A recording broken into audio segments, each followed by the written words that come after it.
Salam Indonesia, jumpa kembali bersama saya Moh Gunawan Abdillah di EZI TV. Kali ini kita akan membahas mengenai bagaimana membangun jaringan kepemudaan Indonesia, baik dalam negeri maupun luar negeri, di mana sebuah jaringan adalah sesuatu yang sangat baik, bagus dalam membangun suatu profesi untuk nantinya kesejahteraan para pemuda itu sendiri. Saat ini kita sudah bersama dengan Aksanul Haq Daud atau biasa disebut Bung Tatang. Yeah. Nah, kita akan membahas dan berbincang-bincang sedikit mengenai networking relational networking system. Itu apa sih maksudnya nih dikaitkan dengan gagasan eksponen pemuda Indonesia? Ya, kita kembali ke sejarah dulu bahwa Indonesia kita mengenal pemuda pelopor 1928 itu di Dr. Wahidin Sudirohusodo dan teman-teman itu dikenal dalam sejarah sebagai pemuda pelopor, di mana membangkitkan semangat nasionalisme dan kecerdasan bangsa ini dengan berdirinya Budi Utomo. 1908 itu. 1908. Itu udah 112 tahun itu Tatang. Awal. Itu disebut sebagai pemuda pelopor. Yang kemudian dilanjutkan lagi oleh generasi selanjutnya, itu angkatan 66. Setelah itu tahun 77-78. Kemudian reformasi 1998.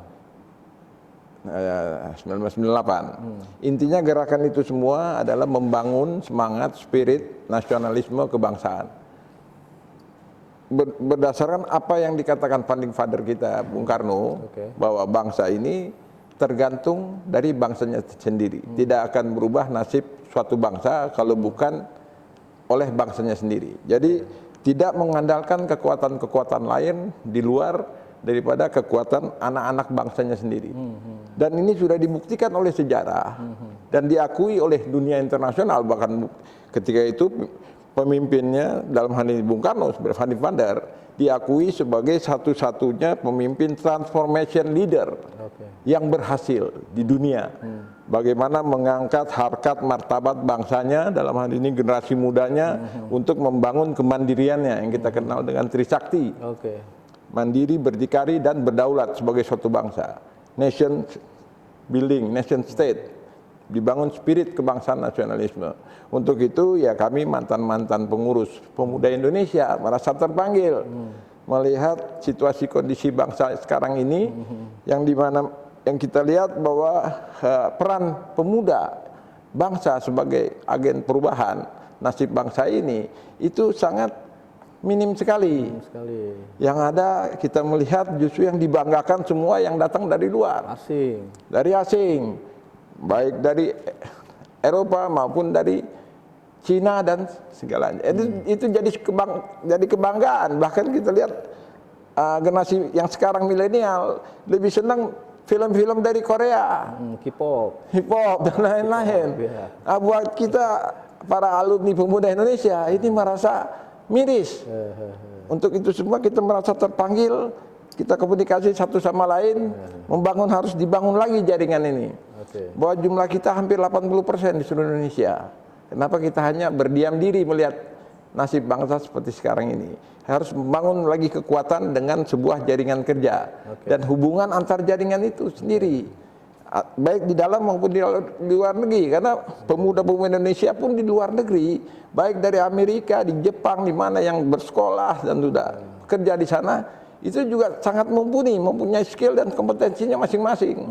Ini perlu kita sentuh semangat nasionalisme dengan kompetensi dan keahliannya masing-masing untuk sama-sama membangun bangsa ini di tengah-tengah krisis ekonomi dan politik seperti yang ada kalau sekarang. Kita ngelihat background dari zaman Bung Karno, dari Pak Harto, Orde Baru sampai saat ini, mungkin Bung Tatang bisa menjelaskan bagaimana statistik Bung Karno mengirimkan pemuda-pemuda kita ke Rusia untuk memiliki skill dari negara-negara tersebut, ke Jerman, contohnya Habibie yang sudah sangat bagus.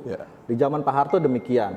Dan di era saat ini itu apakah statistiknya naik atau turun, atau yang tadi dibilang termarginalkan, atau bagaimana? Fakta realita yang ada justru itu kami merasa sebagai mantan pemimpin pemuda itu merasa terpanggil untuk kembali membangkitkan semangat nasionalisme ini, khususnya terutama kepada pemimpin-pemimpin bangsa sekarang ini, bahwa aset dan potensi bangsa ini sungguh sangat besar.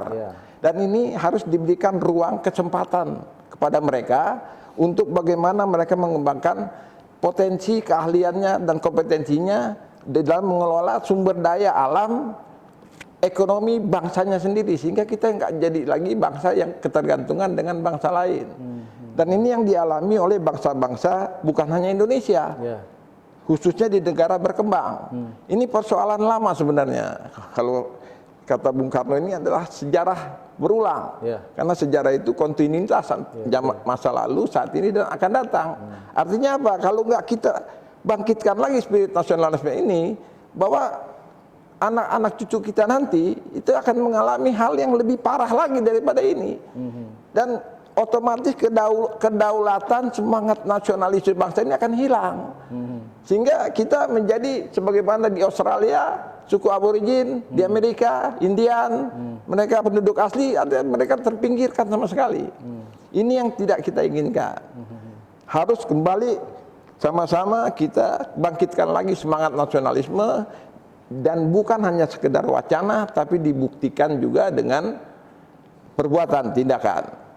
Pemimpin yang baik, sebagaimana sudah dicontohkan Funding Father kita, adalah mereka yang mampu membuat sebuah gagasan dan melaksanakan gagasan itu, yang kita kenal man of ideas and action. Pertanyaan saya tadi belum terjawab.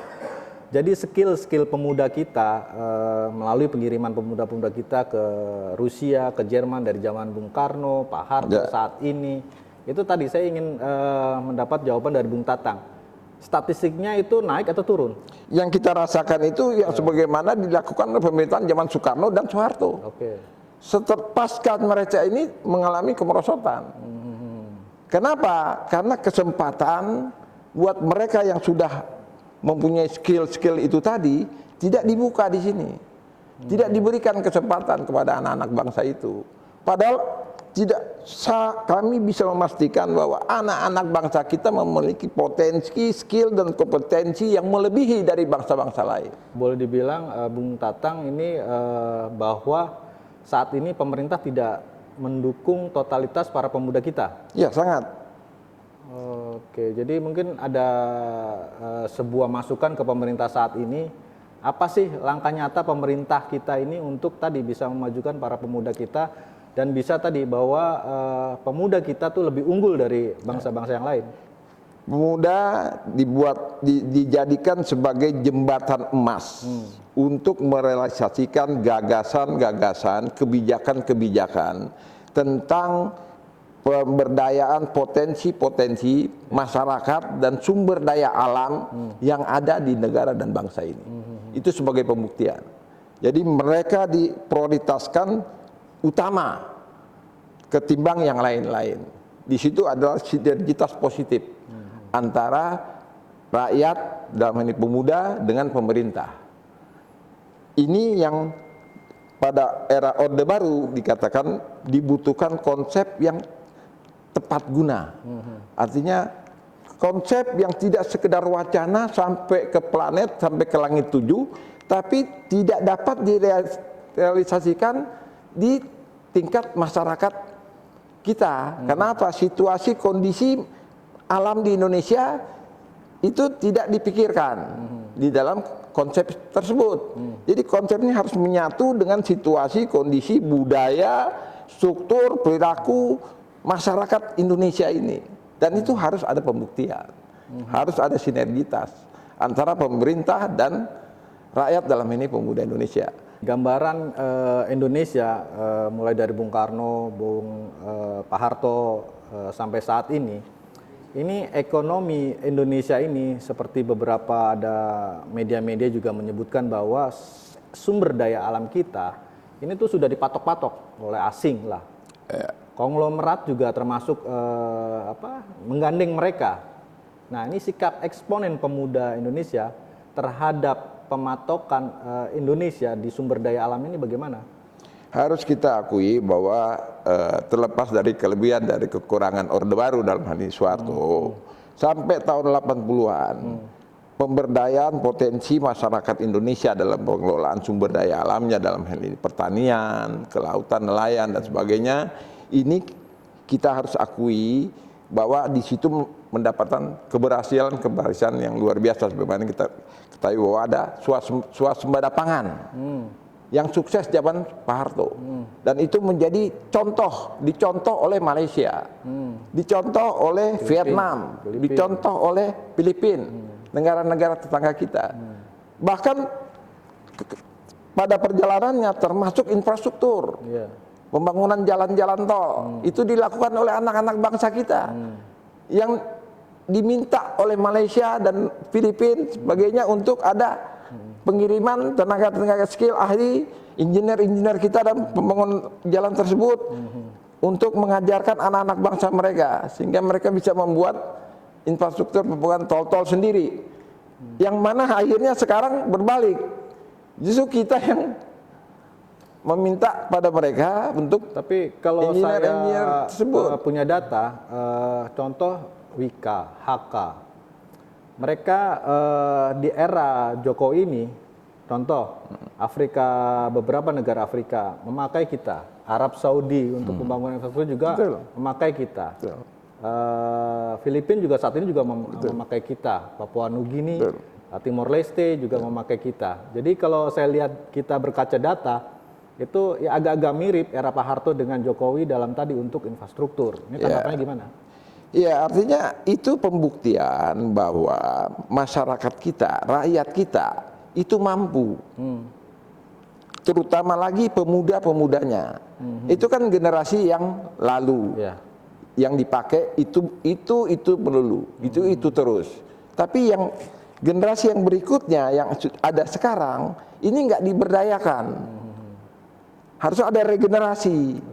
Regenerasi yang baik dalam hal itu. Sehingga transfer knowledge ini terus-menerus berlangsung. Sebagaimana yang dilakukan oleh pemerintahan-pemerintahan kita sebelumnya. Nah, kami mencoba, mudah-mudahan jika Tuhan berkati, bahwa kami akan mencoba menjembatani itu. Untuk sinergitas ini kembali harmonis antara pemerintah Indonesia dan rakyat, dalam ini pemuda Indonesia, dalam pengembangan potensi-potensi yang sudah mereka miliki. Berarti masih ada misling nih antara pemuda dan pemerintah saat ini. Fakta dan realita yang kita lihat seperti itu. Karena produk-produk yang dibanggakan generasi muda sekarang justru produk-produk dari luar. Termasuk masyarakat pada umumnya, segala macam produk, bahkan termasuk kebutuhan-kebutuhan pokok pun yang dibanggakan yang dari luar. Padahal sudah pernah dibuktikan oleh pemimpin-pemimpin bangsa ini sebelumnya bahwa anak-anak bangsa ini mampu, dan produk-produk itu bahkan dibutuhkan oleh negara lain, tapi ini tidak berkelanjutan dan tidak dilanjuti. Dan kami dalam hal ini sebagai eksponen pemuda terpanggil untuk mencoba menjembatani sinergitas antara pemuda Indonesia, pemberdayaan skill pemuda Indonesia ini dan rakyat Indonesia, masyarakat Indonesia dengan pemerintah melalui kebijakan-kebijakan yang ada.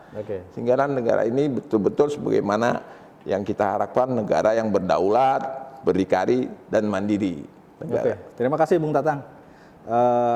Cukup baik dan cukup bagus hal yang disampaikan Bung Tatang kepada pemerintah Presiden Jokowi saat ini. Bagaimana pemuda kita bisa unggul, pemuda kita bisa bersaing dengan para pemuda bangsa lain. Kita mencocokkan, ada misling atau menyatukan persepsi pemuda dan pemerintah agar bisa saling mendukunglah, sinergi yang harmonis agar bangsa kita kuat, bangsa kita maju, dan bangsa kita dipandang unggul oleh bangsa yang lain. Saya Muhammad Gunawan Abdillah undur diri, salam Indonesia.